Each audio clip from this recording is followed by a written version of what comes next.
Each of us has a powerful song of courage, wisdom, and compassion. To awaken to this reality of our lives is the essence of Buddhism, and this brilliance lies within all of us. Ah! Why aren't you turning off? Not now! Not now, no! Let's do this.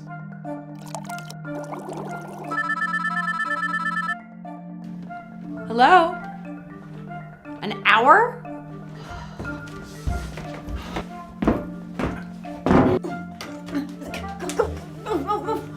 Sorry, honey. Sorry. What was I thinking? Tacos for breakfast?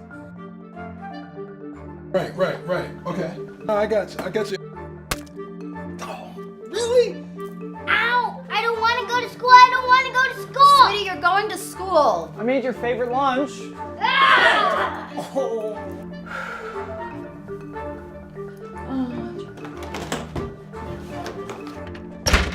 Okay, buddy, time to take the mask off.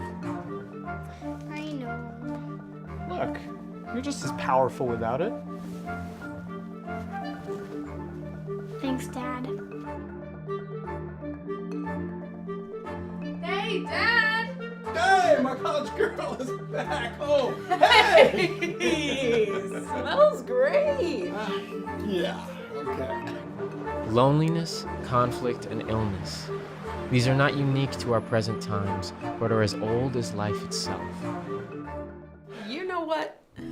That almost tasted like Mom's spaghetti. Yeah.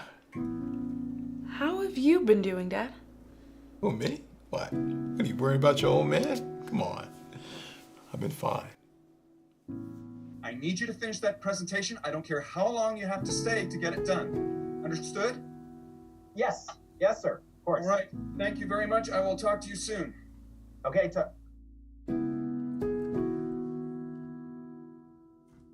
Hello?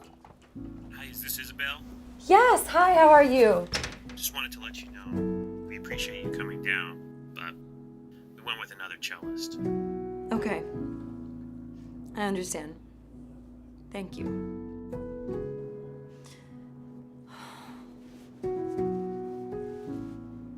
Too often we struggle to truly believe in ourselves. These feelings of fear and anxiety stem from our belief that we are not good enough, not strong enough to overcome life's storms. I miss her. Me too.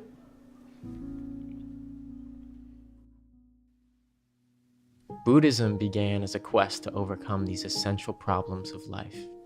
Shakyamuni, or Siddhartha Gautama as he is also known, was a prince in a small province in northern India. He lived in comfort and luxury. But one day, he ventured outside of his palace gates. He saw hunger, sickness, and poverty. Witnessing this made him feel ashamed of his life of excess and luxury. He determined to find a path that would allow people to overcome these essential sufferings of life. He tried many different spiritual paths: meditation, fasting, living in isolation, even extreme practices such as sleeping on a bed of thorns and on bones in a cemetery. But Shakyamuni realized that these kinds of practices did not bring him what he was looking for. Shakyamuni then came upon a tree. He sat underneath this large Bodhi tree and meditated, determined to find an answer. Strong winds blew.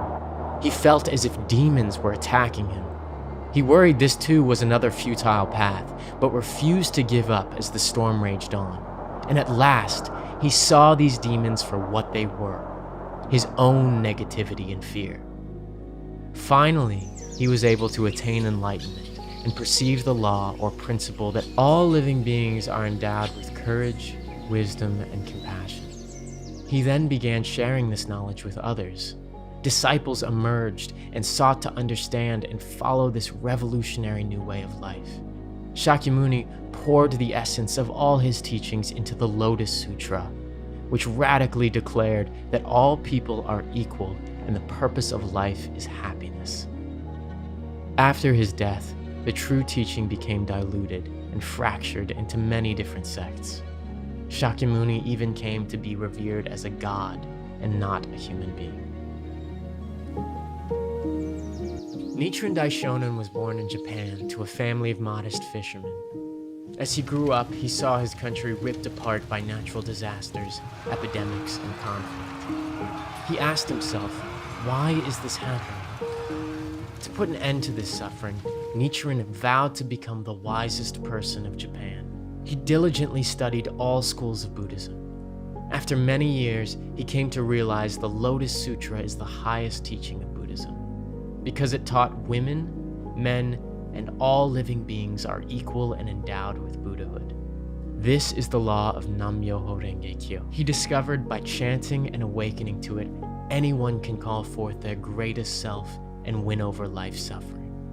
Nichiren stood up alone and went on his own epic quest to spread this law of Nam-myoho Renge-kyo. But as Nichiren Buddhism grew, the political and religious establishments saw his teachings of empowerment and equality as a threat. They persecuted him and exiled him to a small snowy island in the Japan Sea. However, with the strength he found from chanting Nam-myoho Renge-kyo, he felt the persecution signaled his mission to empower all people with the teachings of Buddhism, stating, "All obstacles are no more than dust before the wind." Nichiren inscribed the Gohonzon, which is the scroll we chant to, because it depicts the Buddhahood within all living beings. One by one, he helped people use Buddhism to awaken to their great strength and courage. His disciples overcame illness, poverty, and family strife to lead lives of victory. And in current times, it is the Soka Gakkai that emerged as a movement of ordinary people who have used Nichiren's teachings to conquer life's challenges. They are the organization to spread the Lotus Sutra and Nichiren's Buddhism correctly based on the equality and great potential of all people. Today, due to the lion-hearted efforts of the three founding presidents and eternal mentors, Tsunesaburo Makaguchi, Jose Toda, and Daisaku Ikeda, to spread this Buddhism, people all around the world chant the law of Nam-myoho Renge-kyo as taught by Nichiren, to awaken to the same indomitable life state of Buddhahood, to see the dignity of their lives and others, to overcome all difficulties and problems with a sense of mission to inspire all. Nam-myoho Renge-kyo. Our mentor, Daisaku Ikeda, Buddhist philosopher and president of the Soka Gakkai International, shares, chanting Nam-myoho Renge-kyo is a struggle to return to our true, original selves and tap the innate life force that we have possessed from time without beginning. There are times in our life where each of us has brought forth the courage to stand up for ourselves, or to have compassion for someone who is suffering. Buddhists call the great potential for these qualities within life Buddhahood. Bringing this out every day, though, is very difficult. Just as math and chemistry equations such as E = mc squared or H2O describe laws of nature, Nam-myoho Renge-kyo expresses the universal law that the condition of Buddhahood exists within all living beings and in our environment. The perseverance of a flower to bloom amid cold winds. An ecosystem maintains a delicate balance so it may sustain the life within it. This innate, compassionate, courageous energy of the universe to advance and protect life is the law of Nam-myoho Renge-kyo. To chant Nam-myoho Renge-kyo is to harness this great energy and to use it to overcome adversity and create a better world. It is not, however, a magic formula. Instead, when we chant, we enact a revolution in our lives. We fight against our deep-seated negativity, our fundamental disbelief in ourselves, and open our eyes to the reserves of courage, wisdom, and compassion within us. SGI Buddhists call this process human revolution. In other words, we chant and become the solution to our problems. Finding the courage to open a new chapter in life. Thanks for babysitting, Dad. Oh, no problem. Hey, look, take your time. I can hang here with my little man all day.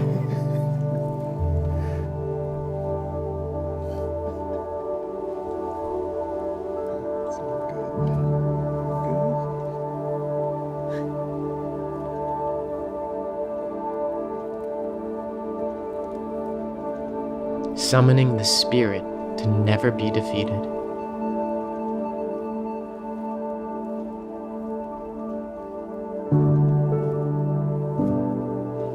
Developing a heart of appreciation, even after a really tough day.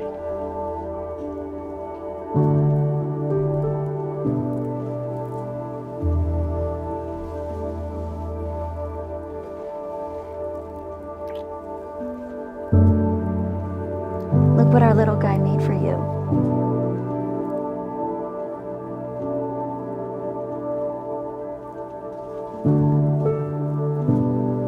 My superhero hubby.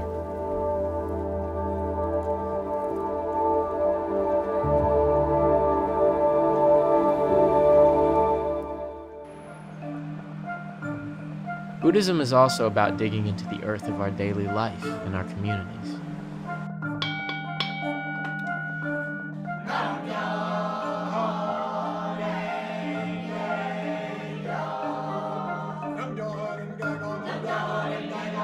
An expression of this is SGI's neighborhood discussion meetings.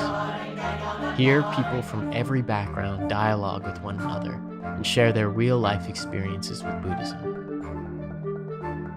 Based on the belief in the equality of all people, SGI also does not have priests or clergy. Rather, SGI Buddhists support each other as equals, encouraging one another to achieve their dreams and bring peace to their communities.